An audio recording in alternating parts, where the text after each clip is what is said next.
بسم الله الرحمن الرحيم. عليه جل وعلا وقل للمؤمنات يغضضن من أبصارهن ويحفظن فروجهن ولا يبدين زينتهن إلا ما ظهر منها وليضربن بخمرهن على جيوبهن. Allah Jalla wa Ala, il va donner ici une grande orientation aux femmes musulmanes. Allahu Akbar. Allah il dit Jalla wa Ala wa qul lil mu'minat. Allah il dit et ensuite donnez ce message aux femmes musulmanes. Dites aux femmes musulmanes, à toutes celles-là qui ont cru en Allah Tabarak wa Ta'ala, à celles-là qui ont accepté la sunna de Nabi alayhi salatu wassalam, à celles-là qui vont accomplir le salawat, à celles-là qui vont jeûner le mois de Ramadan. Wallahi l'Aradim Allah il dit قل للمؤمنات يغضضن من أبصارهن ويحفظن فروجهن ولا يبدين زينتهن إلا ما ظهر منها وليضربن بخمرهن على جيوبهن. Allah il dit Jalla wa Ala, il dit dites aux femmes, dites à vos épouses, ainsi qu'à vos sœurs, ainsi qu'à vos filles, ainsi qu'aux femmes de vos frères, et toutes ces femmes-là qui ont accepté la cause d'Allah Jalla wa Ala et qui ont embrassé la religion d'Allah Tabarak wa Ta'ala. Allah dit dites à celles-là, yaghduduna min absarihin. Allah dit dites aux femmes que moi Allah, je leur ordonne de baisser le regard. Wa yahfazna furujahun. Et dites aux femmes que moi Allah, je leur demande Allahu Akbar de préserver leur chasteté. وَلَا يُبْدِينَ زِينَتَهُنَّ إِلَّا مَا ظَهَرَ مِنْهَا. Et Allah il dit aux femmes que moi Allah je dis, lorsqu'elles vont s'habiller, lorsqu'elles doivent se couvrir avant de sortir ou avant d'être dans un environnement où elles seront exposées à certaines personnes, Allah il dit dites aux femmes musulmanes que moi Allah je dis, lorsqu'elles sortent de chez elles, qu'elles ne laissent apparaître que ce qui doit apparaître, ce qui est censé apparaître, qu'elle expose seulement ce qu'on doit voir. Allahu Akbar. Et Allah dit dites aux femmes musulmanes que moi Allah je leur ordonne de porter le hijab et de faire descendre leur hijab sur leur poitrine. Ala juyubihin. Que le hijab descende sur la poitrine. Allahu Akbar. وَلْيَضْرِبْنَ بِخُمُرِهِنَّ عَلَى جُيُوبِهِنَّ. Allah dit dites aux femmes que moi Allah je leur ordonne de faire descendre le hijab sur leur poitrine. Allahu Akbar. Wallahi l'azim. Ce verset-là, ikhwan fillah, il montre de façon claire que le hijab, c'est pas une coutume arabe. Le hijab, c'est pas une habitude à l'époque des Arabes. Là, c'est vrai les femmes arabes portaient souvent le voile. C'est vrai les femmes arabes, elles faisaient le maximum pour se couvrir.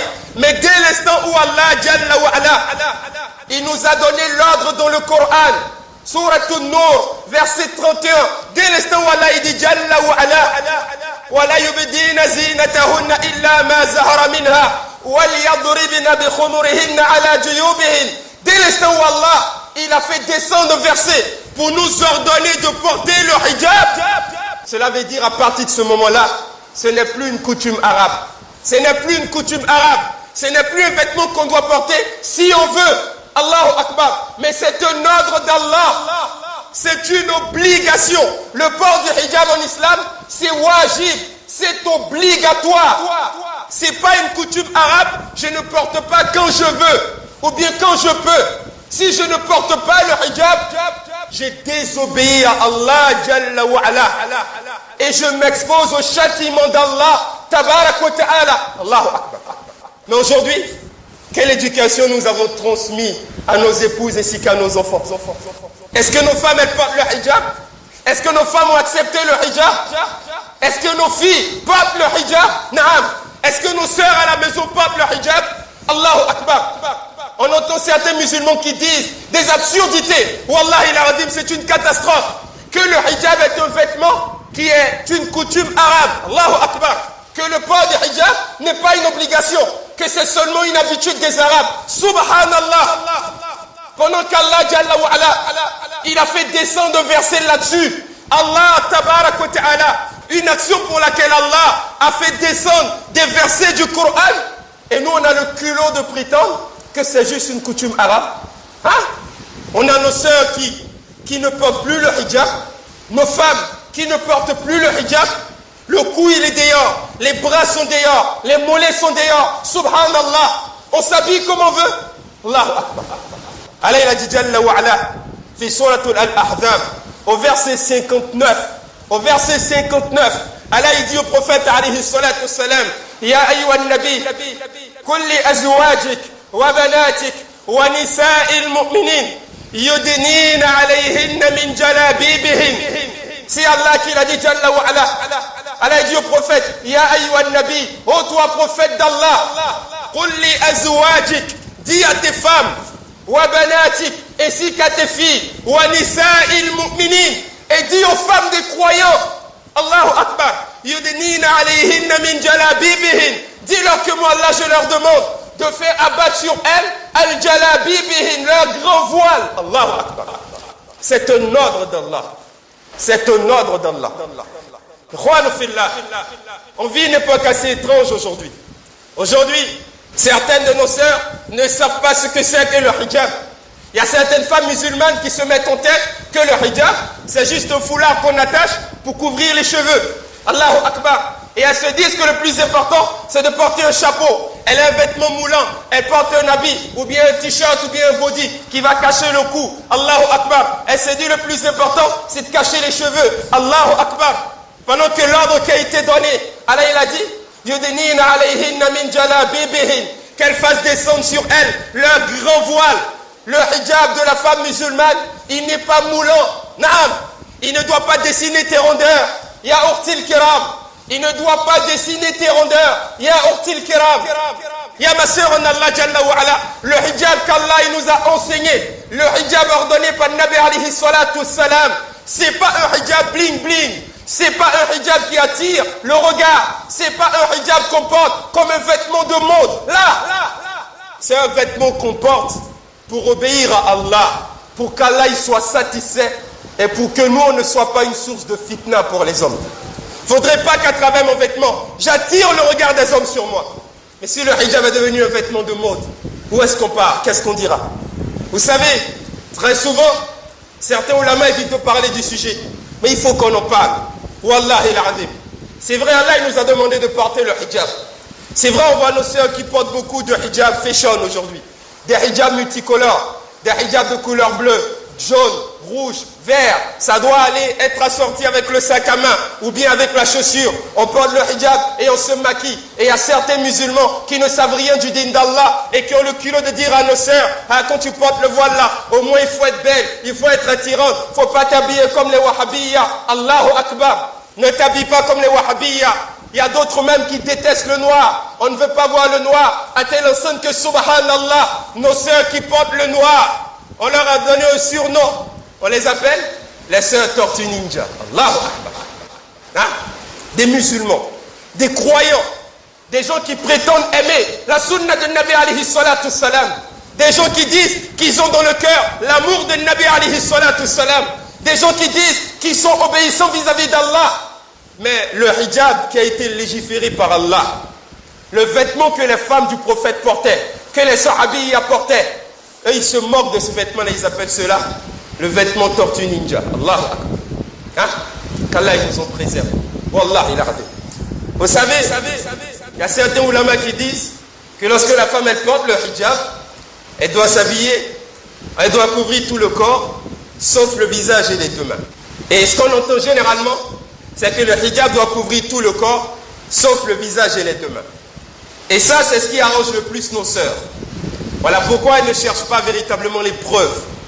Et comme c'est ce qui nous arrange, parce que si je porte un vêtement, que mon visage il est exposé, j'ai la possibilité de me maquiller et de faire exposer ma beauté à tout le monde. Et là, quand je sors, masha'Allah, je montre à tout le monde que je suis une belle femme.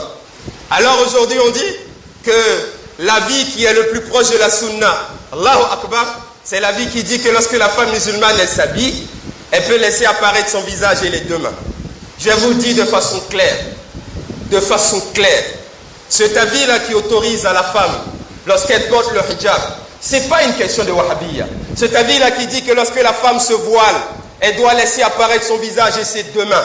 Wallahi al-azim, à travers la majeure partie de nos savants qui sont les plus attachés à la sunna, cet avis-là est un avis faible. C'est un avis qui ne s'appuie pas sur grand chose. Il n'y a pas véritablement de preuve, je le dis haut et fort, il n'y a pas véritablement de preuve en islam qui dit que la femme, lorsqu'elle s'habille, elle doit exposer son visage ou ses deux mains. Vous pouvez dire, l'oustaz là, l'imam, c'est un imam wahhabiyya, il veut nous orienter vers les wahhabiyya. Ça n'a rien à voir avec ça. La majeure partie des preuves en islam nous montrent que, wallahi al-azim, le hijab qui est le plus proche de la sunna, c'est lorsque la femme se couvre de la tête aux pieds. Je vais prendre une petite parenthèse pour l'expliquer. Vous savez, parmi ceux-là qui autorisent ou qui demandent à la femme d'exposer le visage lorsqu'elle s'habille, ils ont quelques preuves qu'ils avancent. Le premier dalil qu'ils ont, ils s'appuient sur un tafsir de Abdallah ibn Abbas qui nous vient de Al-A'mash. Et cet homme-là, il dit que Abdallah ibn Abbas radiyallahu ta'ala an, il a donné comme tafsir du verset qu'on vient de citer. Le verset 31 de Surat An-Nur, où Allah il dit وَلَا يُبْدِينَ زِينَتَهُنَّ إِلَّا مَا زَهَرَ مِنْهَا, où Allah il dit lorsque la femme s'habille, elle ne doit laisser apparaître que ce qui est visible, que ce qui apparaît. Ils disent qu'Ibn Abbas il dit que ce qui est visible lorsque la femme s'habille, c'est le visage et les deux mains. Ça c'est la première preuve. Ils disent qu'Ibn Abbas a dit dans le tafsir que ce qu'on peut voir lorsque la femme s'habille, c'est le visage et les deux mains. Ensuite, ils disent que leur deuxième preuve est que, selon eux, lorsqu'ils ont posé la question à Aïcha radiyallahu ta'ala anha, que notre mère Aïcha radiyallahu ta'ala anha, elle dit lorsque la femme s'habille, on peut voir le visage, les deux mains et les deux pieds. La troisième preuve encore qu'ils ont, ils vont citer un hadith qui est cité par l'imam Abi Dawud rahimahullah, fi sunan Abi Dawud rahimahullah. Et ce hadith vient de Aïcha radiyallahu ta'ala anha, où il est rapporté qu'un jour, Asma bint Abu Bakr radiyallahu ta'ala anha, la fille d'Abu Bakr as-Siddiq, on dit un jour, elle est rentrée chez le prophète alayhi salatu wassalam, et elle avait porté une tenue moulante, Allahu Akbar. Et le prophète l'a vue dans cette tenue moulante, et le prophète a dit à Asma bint Abu Bakr, lorsque la femme atteint l'âge de la puberté, on ne doit voir en elle que le visage et les deux mains. Et que ça c'est une preuve, parce que c'est une parole du prophète alayhi salatu wassalam, que lorsque la femme s'habille, elle peut montrer le visage et les deux mains. Ensuite il cite encore un autre hadith qui est cité dans Al-Jami' as-Sahih de l'imam al-Bukhari, où cette histoire-là concerne Al-Fadl, un compagnon du prophète alayhi salatu wassalam, où un jour il était au pèlerinage avec le prophète, il était sur la chamelle, et il y a une femme qui est venue poser une question au prophète alayhi salatu wassalam, et Al-Fadl a commencé à regarder le visage de cette femme, et le prophète a pris sa main et il a détourné le visage de Al-Fadl. Alors ils disent que si Al-Fadl a pu voir le visage de cette femme, cela veut dire qu'à l'époque du prophète, les femmes ne couvraient pas le visage. Ensuite il cite encore un autre hadith qui nous vient de Jabir ibn Abdallah radiyallahu ta'ala an, où il a dit qu'un jour, lors de la prière de l'Aïd, le prophète, quand il a fini de faire le khutbah de la fête, lorsque les femmes n'entendaient pas bien, il partait reprendre le khutbah pour que les femmes écoutent. Et ce jour-là, lorsqu'il a refait le khutbah pour les femmes, il a dit qu'il y a une femme qui était parmi elles, en un mot après, qui a posé une question. Et cette femme-là avait des fossettes. Alors ils disent que si le rapporteur a pu voir les fossettes de cette femme, c'est qu'à l'époque du prophète, les femmes ne couvraient pas le visage. Et nous aussi, et comme on veut que nos femmes soient les plus belles quand elles sortent, comme nos sœurs aussi veulent s'exhiber, montrer leur beauté, masha'Allah, elles disent, alors tout ça ce sont des preuves irréfutables, et tous ceux qui disent que la femme doit se couvrir le visage, ce sont des wahhabiyya. Allahu Akbar. Qu'Allah nous pardonne, et qu'Allah nous donne la bonne compréhension. Vous savez, je vais vous donner un conseil. Lorsqu'on est ignorant d'un sujet, on ne parle pas assez. Faites très attention. Faites très attention. Sinon, vous allez orienter les gens vers la fausseté. Laissez les débats entre les savants, entre les ulamas. Si vous ne savez rien, vous vous taisez et vous écoutez. Ou bien vous posez des questions, vous apprenez. Le point déjà éclairci ici, sur le point du hijab, c'est que la majeure partie des musulmans ne le savent pas. Il faut savoir ici que les deux grands versets qui parlent du hijab n'ont pas été révélés au même moment. Naam, les deux grands versets qui parlent du hijab, où Allah il donne l'ordre aux femmes de porter le hijab, le verset de Surat An-Nur, le verset 31 de Surat An-Nur et le verset 59 de Surat Al-Ahzab, ces deux versets n'ont pas été révélés au même moment. Il y a un verset qui a été révélé plus tôt et il y a un autre verset qui a été révélé pratiquement vers la fin de la mission du prophète alayhi salatu wassalam. Allahu Akbar. Allah n'a pas révélé les deux versets au même moment. Et Allah n'a même pas utilisé le même mot dans les deux versets.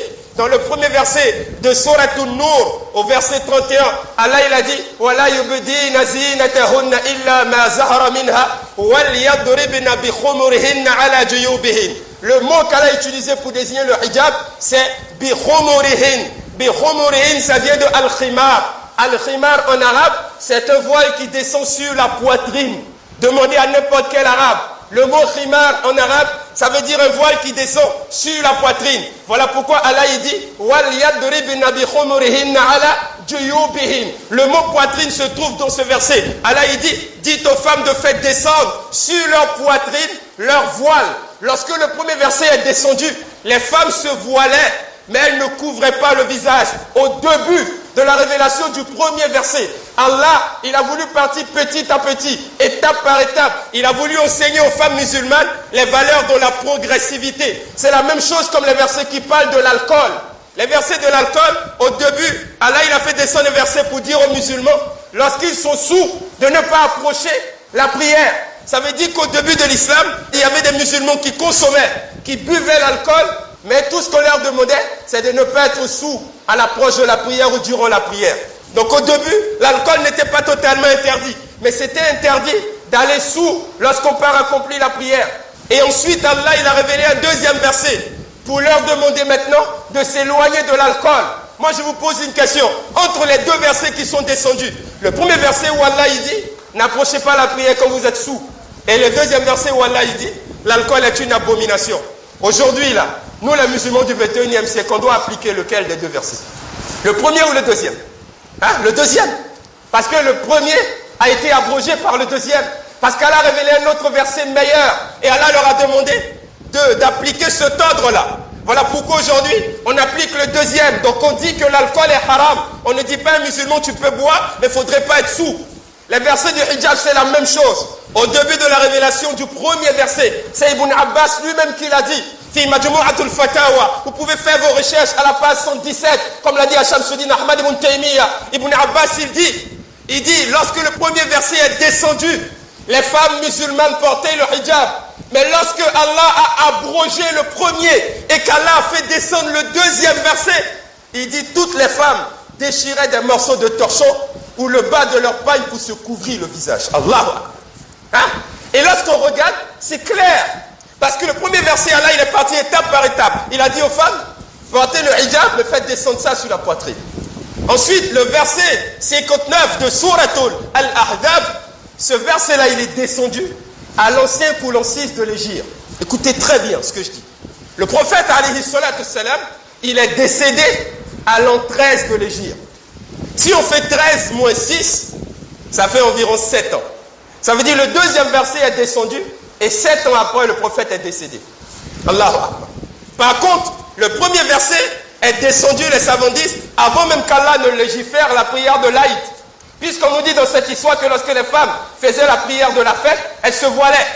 Et la prière de l'Aïd a été révélée pratiquement à la deuxième année de l'Hégire. Or, l'autre verset a été révélé des années après, 6 ans ou 7 ans avant le décès du prophète, alayhi salatu wassalam. Allah. Alors Allah, il a révélé un deuxième verset. Regardez la sagesse d'Allah. Dans le premier verset, Allah il dit, Allah dit, dites aux femmes de faire descendre sur leur poitrine leur voile. Donc les femmes se voilaient. Mais le visage n'était pas couvert. Après Allah, à l'ancien coulant 6 de l'Hégire, Allah a fait descendre maintenant l'autre verset. Allah il dit, Ya ayyuhan nabi, qul li azwajik wa banatik wa nisa'il mu'minin yudnina alayhinna min jalabibihin. Allah dit au prophète, maintenant dis aux femmes que moi Allah je dis. Je ne leur demande pas seulement de faire descendre le voile sur la poitrine, mais dis-leur que moi Allah je dis, yudnina alayhinna min jalabibihin.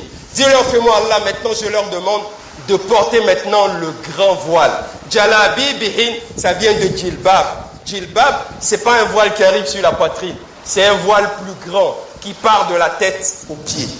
Lorsque le deuxième verset est descendu, les femmes maintenant se posaient des questions. Mais on se voile déjà. Et Allah nous demande de porter un grand voile. De quel voile Allah y parle? Alors à ce moment-là, elles ont décidé de regarder comment les femmes du prophète vont appliquer ce verset. Elles se sont rendues compte que les épouses de Nabi et toutes les femmes des Sahaba qui avaient compris ce verset-là se couvraient le visage, se couvraient de la tête aux pieds. Et Aïcha radiyallahu ta'ala anha, elle dit depuis ce jour, elle dit les femmes des Ansar ont déchiré le bas de leur pagne, elles ont cousu ça sur leur hijab qui descendait sur leur poitrine et elles se sont tous couvertes le visage de la tête aux pieds. Donc ce n'est pas une pratique de wahhabiyya, c'est une sunna du prophète alayhi salatu wassalam. Naam. Donc lorsqu'Ibn Abbas il dit que le verset où Allah il dit on ne peut voir que ce qui apparaît. Ou Allah il dit illa ma zahara minha. Lorsqu'on nous dit qu'Ibn Abbas il dit qu'on peut voir le visage, les deux mains, c'est normal. Puisqu'Ibn Abbas il parle du premier verset, lorsque c'est descendu au premier moment, c'est normal. Puisqu'il y a deux versets qui sont descendus. Mais le même Ibn Abbas, il dit, lorsqu'il fait le tafsir de l'autre verset, qu'est-ce qu'il dit? Il dit lorsque la femme s'habille, elle doit se couvrir de la tête aux pieds. C'est le même Ibn Abbas qui a dit.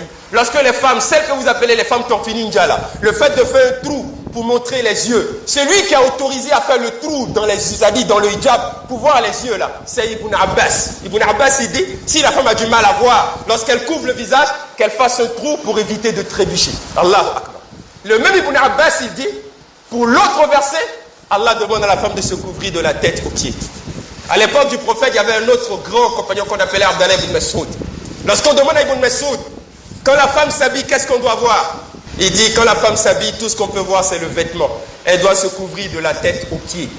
Tout ce qu'on peut voir, c'est son vêtement. On ne doit rien voir. Et Omar ibn al-Khattab, il dit, je ne connais personne parmi nous, les compagnons, qui avait une connaissance plus grande sur le Coran, plus que Abdallah ibn Mas'ud. Et ce même Ibn Mas'ud là, il dit que le tafsir de ce verset-là, ça veut dire que lorsque la femme s'habille, tout ce qu'on peut voir, c'est son vêtement. On ne doit rien voir. Allahu Akbar. Hein? On ne doit rien voir. Je vous explique cela pour que vous compreniez. Évitez de parler de ce dont vous n'avez aucune connaissance. Sinon, c'est très grave. Ensuite, la deuxième preuve que ceux-là qui disent que lorsque la femme s'habille, il faut qu'elle montre le visage et mon chien, c'est le hadith que j'ai cité, le hadith de Asma bint Abu Bakr, où on dit Asma, la fille de Abu Bakr, est rentrée dans la demeure du prophète, alayhi salatu wassalam. Le prophète lui a dit, Asma, tu ne dois pas porter des tenues légères, et lorsque tu t'habilles, quand la femme musulmane atteint l'âge de la puberté, tout ce qu'on peut voir en elle, c'est le visage et les deux mains. Ce hadith-là, il y a deux gros problèmes là-dessus. Il est doublement daïf. Quand je dis doublement, lorsqu'on dit d'un hadith qu'il est daïf, ça veut dire on ne peut pas remonter cette parole-là jusqu'au prophète, alayhi salatu wassalam. Il y a deux gros problèmes dans ce hadith. Le premier problème est que dans la chaîne de transmission, le dernier rapporteur du hadith qui dit que Aïcha a dit, qui relate le hadith de Aïcha, radiyallahu ta'ala anha.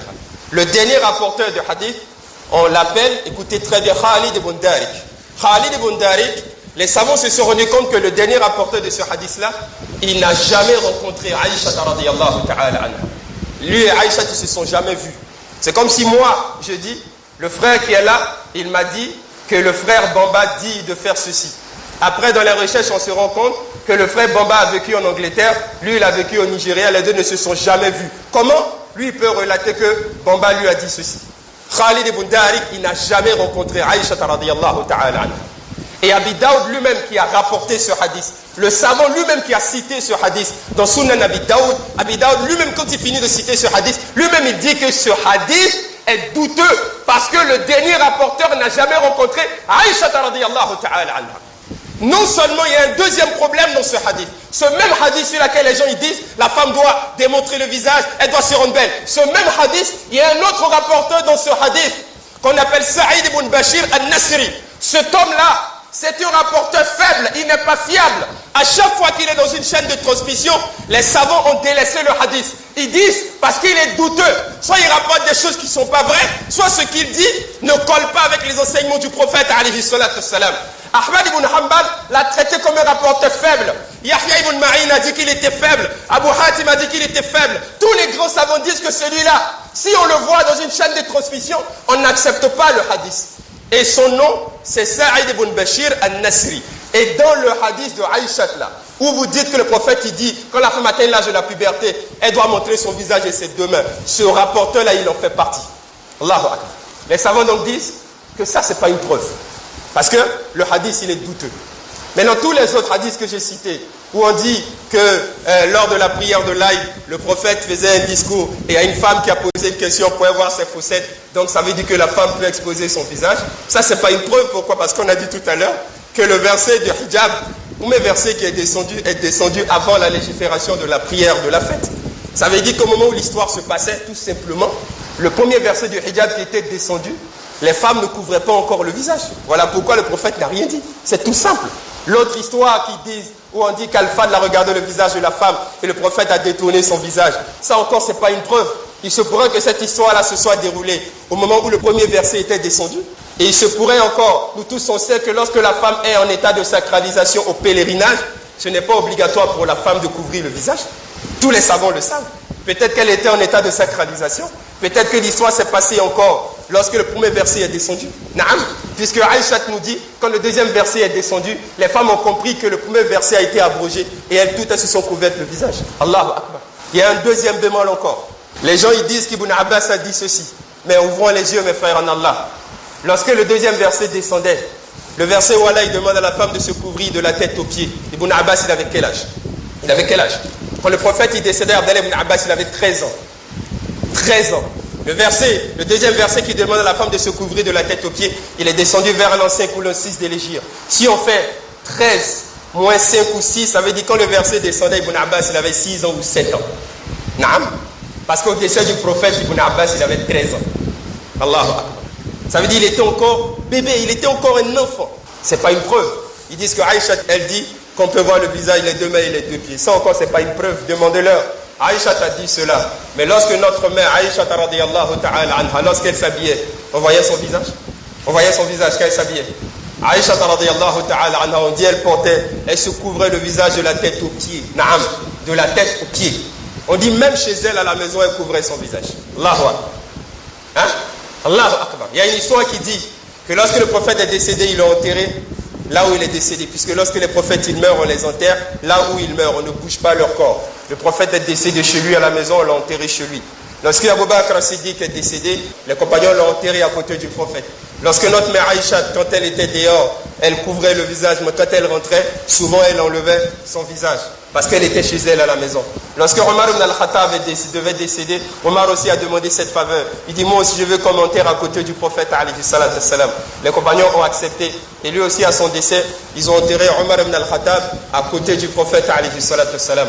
Il est rapporté que Aïcha radiyallahu ta'ala anha, depuis le jour où ils ont enterré Omar ibn al-Khattab, il est rapporté qu'elle n'a plus jamais découvert son visage jusqu'à sa mort, dans sa maison. Et les gens lui ont dit, mais pourquoi, même chez toi, tu ne découvres plus ton visage? Elle dit, quand le prophète est décédé, le prophèt était mon mari. Il l'a enterré là, je peux découvrir mon visage. Abu Bakr, c'est mon père, il n'y a pas de problème. Mais Omar ibn al-Khattab, c'est quelqu'un d'étranger. Et on l'a enterré là. Et je me sens gêné de découvrir mon visage dans un endroit où ils ont enterré une personne qui n'est ni mon père, qui n'est ni mon époux. Elle avait honte même des cadavres pour pouvoir découvrir son visage. Mais nous, nos femmes, elles n'ont plus de pudeur aujourd'hui. Je vous donne ce conseil. Si vous avez la force, portez ce hijab. Le vrai hijab, c'est que la femme se couvre de la tête aux pieds. L'autre là, c'est un entraînement. Vous êtes en train de vous entraîner. Naam, c'est un entraînement. Vous n'êtes pas encore arrivé. Vous n'avez pas encore porté le vrai hijab. Parce que ce verset-là, il a été abrogé par un autre verset meilleur. Vous êtes encore en train de vous entraîner. Si vous voulez atteindre la perfection, couvrez-vous de la tête aux pieds. Il y a cette histoire-là de notre mère Aïcha radiyallahu ta'ala anha. Il est rapporté qu'un jour, notre mère Aïcha radiyallahu ta'ala anha, elle a mis la tête, elle a vu un peu les femmes des Ansar, quelques femmes qui marchaient. Elle a vu que ces femmes-là avaient un comportement différent des femmes à l'époque du prophète alayhi salatu wassalam. Mais ces femmes se couvraient quand même de la tête aux pieds. Vous savez ce qu'elle a dit, notre mère Aïcha radiyallahu ta'ala anha? Elle dit, si le prophète alayhi salatu wassalam avait vécu jusqu'aujourd'hui et que le prophète voyait les femmes que moi je viens de voir, des femmes qui n'ont pas honte, des femmes qui ne se sentent pas gênées de faire ces choses dehors. Elle dit, si le prophète vivait jusqu'à voir ce que moi je viens de voir, écoutez bien ce qu'elle dit. Elle dit, le prophète aurait interdit aux femmes à partir d'aujourd'hui de se rendre à la mosquée.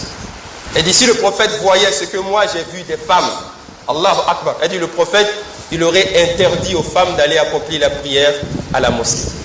Moi je vous pose une question. Est-ce que notre mère Aïcha radiyallahu ta'ala anha, est-ce qu'elle a vu des femmes en jean?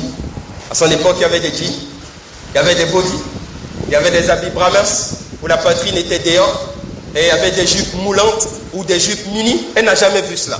Le peu qu'elle a vu là, elle dit si le prophète voyait ça, il allait interdire aux femmes d'aller prier à la mosquée. C'est notre mère Aïcha radiyallahu ta'ala anha qui l'a dit. Celle qui a côtoyé le prophète jusqu'à sa mort, celle qui apprenait le Coran de la bouche du prophète alayhi salatu wassalam, celle qui connaissait le prophète mieux que nous. Elle dit si le prophète voyait les femmes qu'elle a vues, il aurait interdit aux femmes de se rendre à la mosquée. Mais nous on a vu des femmes en jean, en body. Et malgré cela, on n'a pas encore la force de demander aux femmes de se couvrir de la tête aux pieds.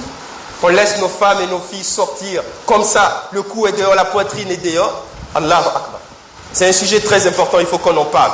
Pour que vraiment nos sœurs et nos frères et nos épouses comprennent, il faut qu'elles portent leur hijab. Je finis par ce hadith, mes frères en Allah. Ce hadith là de Salama radiyallahu ta'ala anha. Vous savez, lorsque le Nabi alayhi salatu wassalam, lorsqu'il a demandé aux hommes de remonter le vêtement, c'est un hadith, c'est le prophète qui l'a dit.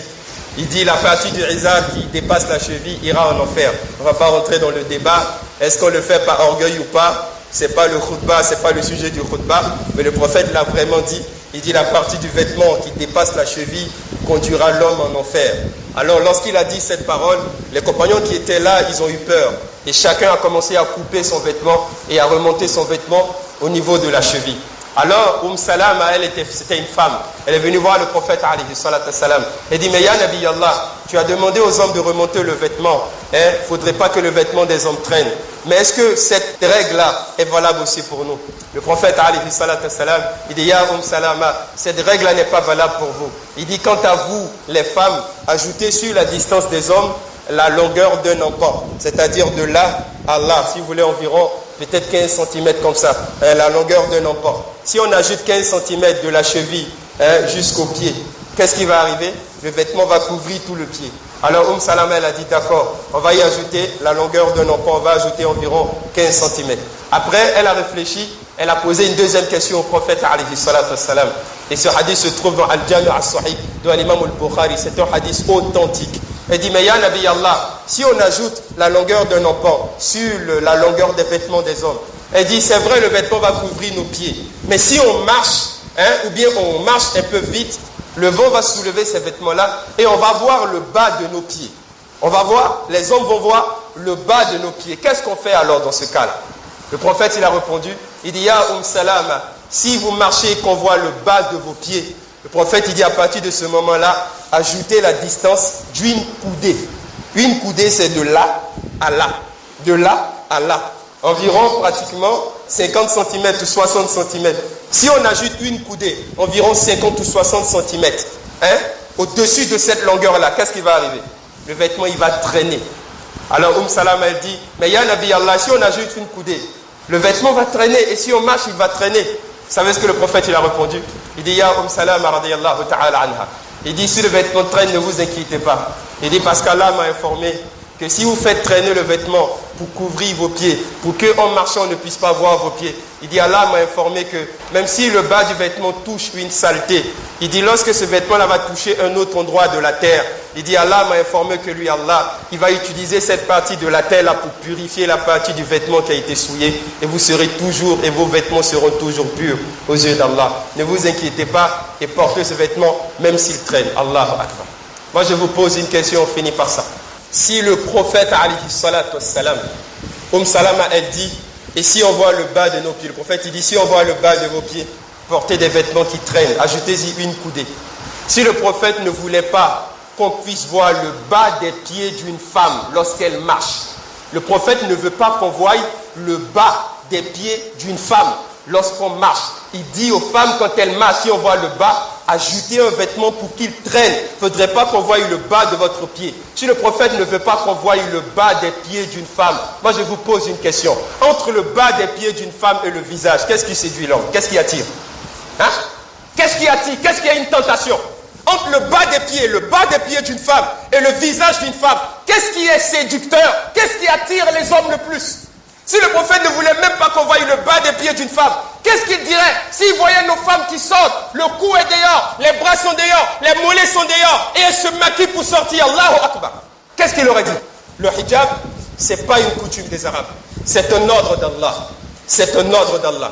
C'est vrai, certains savants vous autorisent à découvrir votre visage, mais ayez la ferme conviction que le hijab voulu par Allah, le meilleur voile qui est le plus proche de la sunna, c'est lorsque la femme se couvre de la tête aux pieds. Il faut que le vêtement il soit ample, qu'il ne soit pas moulant, qu'il n'attire pas le regard, qu'il soit porté seulement par amour et pour la cause d'Allah. Pour cela, enseignez le hijab dans vos familles. Demandez à vos épouses de porter le hijab. Demandez à vos filles de porter le hijab. Demandez, wallahi al-azim, à vos sœurs de porter le hijab. Si vous ne le faites pas, vous êtes détournés d'un ordre d'Allah. Et vous allez répondre de cela, Yawm al-Qiyamah, Yawm al-Talaq, comme l'a dit Allah, tabarak wa ta'ala.